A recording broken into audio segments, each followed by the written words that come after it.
एक जैन फैमिली से बिलोंग करते हैं। मैं अग्रवाल फैमिली से थी। मेरा पुराना नाम मानसी अग्रवाल था और मेरे हस्बैंड ने जब इस्लाम कबूल किया तो मेरे लिए मेरी लाइफ का बहुत एक शॉकिंग इंसिडेंट था। मैंने फर्स्ट टाइम किसी को पहली बार देखे, मैंने किसी को नमाज पढ़ते हुए देखा। मैंने अचानक ही अक्सर करके एक पर्टिकुलर टाइम होता था और ये घर से कहीं चले जाते थे और मैं इनसे पूछती थी कि आप कहाँ जाते हैं, तो ये रिप्लाई करते थे this is none of your business, you have to do your job. तो मैं भी खामोश हो जाती थी। बाकी मेरे फादर इन लॉ से अक्सर इनकी डिबेट और सब कुछ हुआ करता था, बट मुझे नहीं समझ में आता था कि ये डिबेट क्या है, ये लोग किस बात पे इतना ज़्यादा, मतलब इनका डिबेट इतना एग्रेसिव मूवमेंट्स पे कैसे आ जाता है।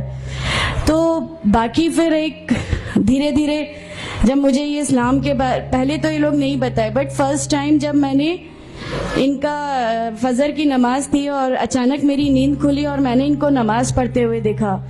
मैंने इनसे पूछा कि आप क्या नमाज पढ़ रहे हैं, क्योंकि सिर्फ टेलीविजन पे देखा था कि हाँ ऐसे जो करते हैं वो नमाज के एक्शंस हैं। मैंने इनसे पूछा कि आप नमाज पढ़ रहे हैं, इन्होंने कहा कि हाँ मैं नमाज पढ़ रहा हूँ। मैंने बिल्कुल देर नहीं की मेरे फादर इन लॉ को बताने में। मैं रूम से बाहर निकल के और मैंने सबसे पहले उनको बताया कि पापा जी आज ही इनको मैंने नमाज पढ़ते हुए देखा। तो उन्होंने मुझसे कहा कि ठीक है खामोश रहो, अभी किसी से कहना नहीं, हम देखेंगे क्या कर सकते हैं।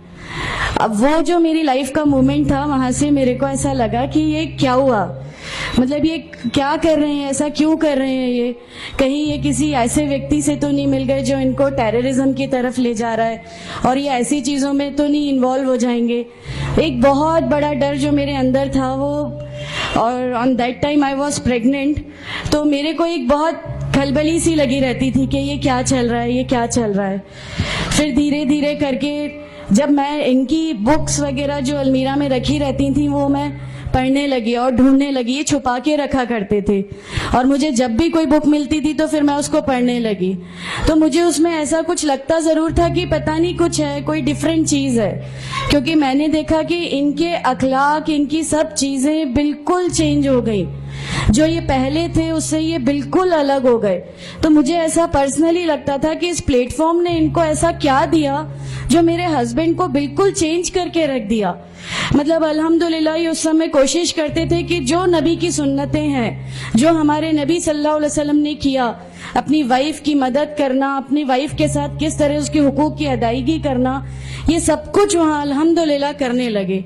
और मुझे जो इनका ये ड्रास्टिकल चेंज था, जो इनको इस प्लेटफॉर्म पे आए हुए 6 मंथ्स या 1 ईयर हुआ होगा, वो देख के मेरे लिए एक बहुत बड़ा मीनिंग, एक सरप्राइज था कि ये क्या हुआ। फिर उसके बाद मुझे लगा कि नहीं, मैं भी अब इसको जानती हूँ, मैं भी अब पढ़ूंगी। और फिर मैं अपने फादर इन लॉ और इनकी डिबेट सुनने लगी। तो जैनिज्म में गॉड कॉन्सेप्ट है ही नहीं।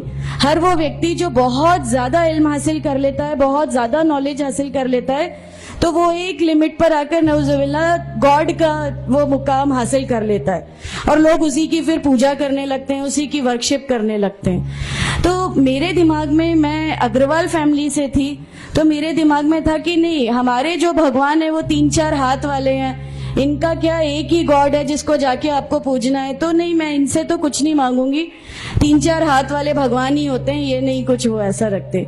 तो वहां से एक थोड़ा सा डिस्ट्रैक्शन मेरे को गॉड कॉन्सेप्ट का आया।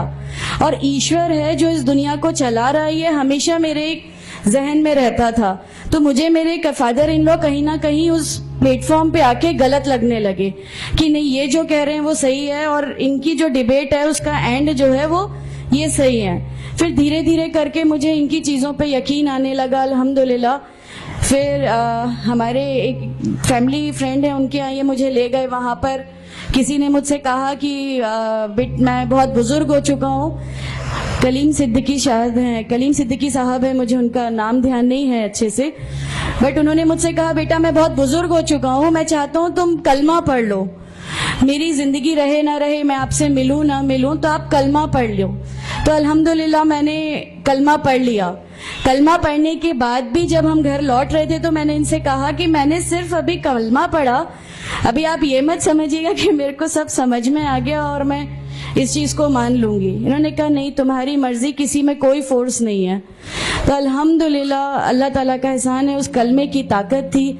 और ये हमेशा कहते थे तुम्हें कोई दुआ मांगनी है तो तहज्जुद में मांगा करो। तहज्जुद का जो टाइम होता है वो बहुत कीमती होता है और उसमें अल्लाह ताला सबकी दुआएं कबूल करता है। इन्होंने मुझे एक दुआ सिखाई थी कि तुम एक दुआ मांगो कि या मेरे रब, अगर मेरा हस्बैंड गलत रास्ते पर है तो उसको सही रास्ते पे ले आ, और अगर मैं गलत रास्ते पे हूं तो मुझे सही रास्ता दिखा दे। अल्हम्दुलिल्लाह मैं ये दुआ कंटिन्यू मांगती थी।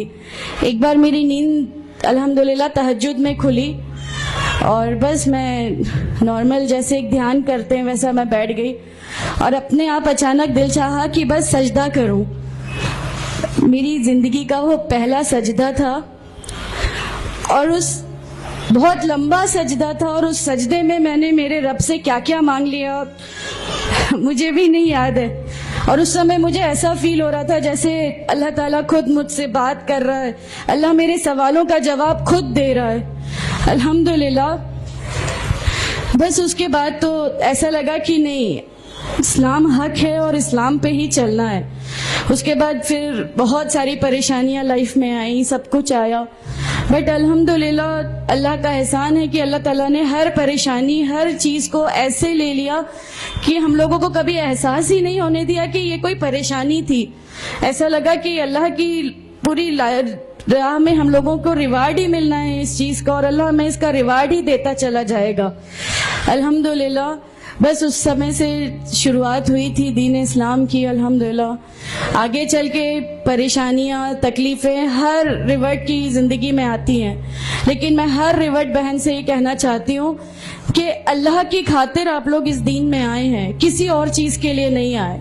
तो अल्लाह की खातिर इन परेशानियों को भी झेलिए, अल्लाह की खातिर झेलिए। अल्लाह ताला अगर आप लोगों से, माशाल्लाह मैं जब घर से निकली, जब हमारे फादर इन लॉ ने हमें घर से निकाला, मेरे बच्चे की, छोटा बच्चा था, छोटे वाले की सिर्फ एक दूध की बोतल थी, इसके अलावा कुछ भी नहीं था।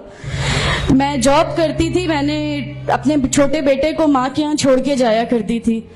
मेरे मम्मी पापा बहुत ज़्यादा मतलब हम लोगों से डिटैच नहीं हुए थे, एक मोहब्बत थी उनको हमसे, तो उस मोहब्बत के कारण मतलब उन लोगों ने कभी हमारा उस लेवल तक अपोज नहीं किया जो इन लॉज की तरफ से आया। तो जब मैं मेरे मायके गई और मैंने अपने बच्चे को लिया और मैंने कहा कि माँ हमने वो घर छोड़ दिया, हमें उस घर से उन लोग निकाले, ऐसा करके माँ है बहुत रोई, तुम लोग क्यों ऐसा कर रहे हो, क्या करोगे, कैसे रहोगे, दोनों छोटे बच्चे हैं, क्या होगा। मैंने कहा कि माँ आप सिर्फ एक माँ हो ना, वो मुझे 70 माँओं के बराबर मोहब्बत करता है। तो जो रब मुझे मेरी 70 माँओं के बराबर मोहब्बत करता है वो कैसे इस दुनिया में मुझे रुसवा कर सकता है।